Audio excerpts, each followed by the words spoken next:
معنات الكلام يتلوه.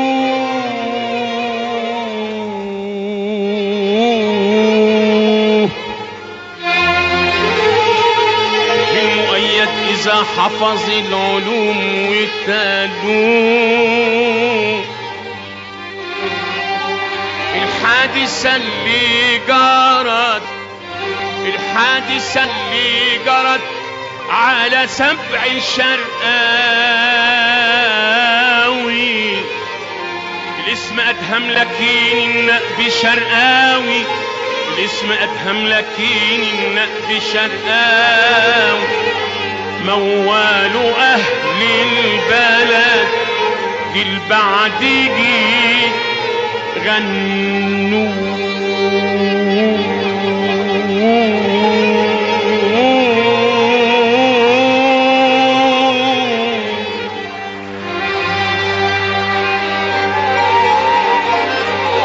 ففي البلد بشقى حاكم لكن غدار.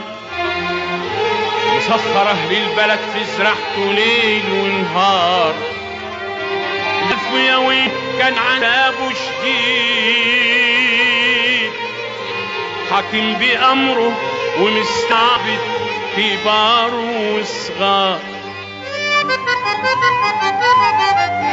أدهم دخل مدرسة سنه كان 12 وكان في المدرسة لما بلغ 18. وهو في السن ده جاله خبر عنه على منه مات والتلامذة قولوا اتلموا. قالوا له يا أدهم بتبكي والبكا ده ليه؟ قال احرم الراحة طول ما الخونة دول عايشين ويحرم النوم علينا وهم موجودين. أنا أدهم اللي هيخدم أهله وبلاده.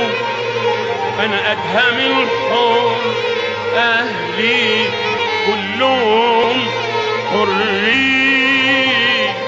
راح في البلد قال لهم يا ناس دلوني اللي قتل عمي فين لطريقه وروني يا ناس دلوني.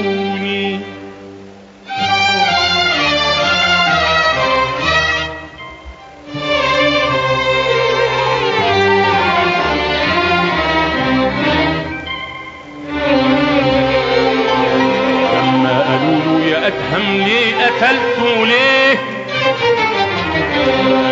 لما انقتل عمي عملتم ايه؟ قالوا يا أدهم ليه قتلته ليه؟ لما انقتل عمي عملتم ايه؟ حكموا عليه ينسجن وحده في زنزانة. قال انت ناوي انفرد ما همه زنزانة. وقع حيطانها وهرب والبحث جاري عليه.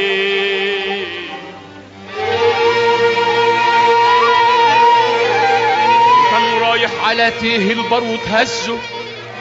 استقبلوه بالكرم حتى الطابور هزه. كراكون شرف معتبر مخصوص عشان الأدهم. الكل حياه ولا حدش هناك هزه. لبس ملابس خواجة وراح يقابلهم. عربي فرنساوي بكل لسان كلمهم.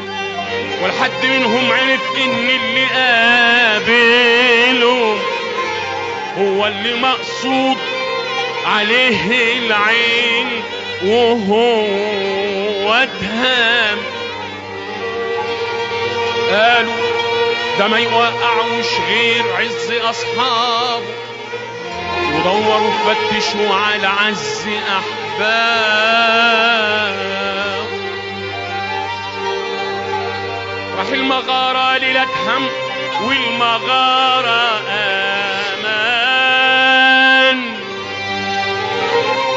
قال له تعالى يا مرحب بالعزيز بدران.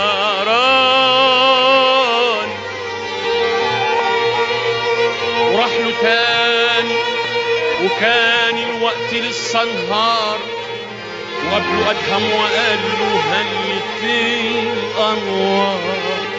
ولا كانش يعرف صديقه إنه هيخون، والكل آخر نهاية الزمان دوار. قال له صباح الخير،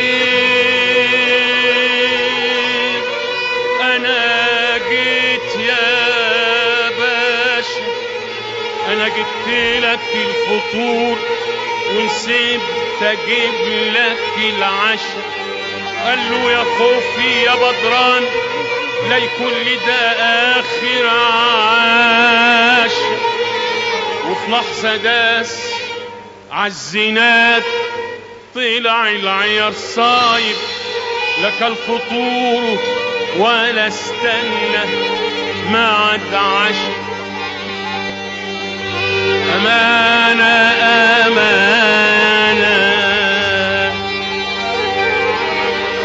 أمانة أمانة أمانة أمانة يا من تعيش العمر بعديه، لا يوم تآمن لمخلوق ولا تبكي عليه.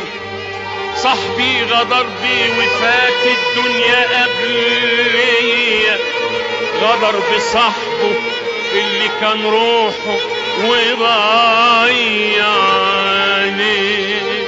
ومنين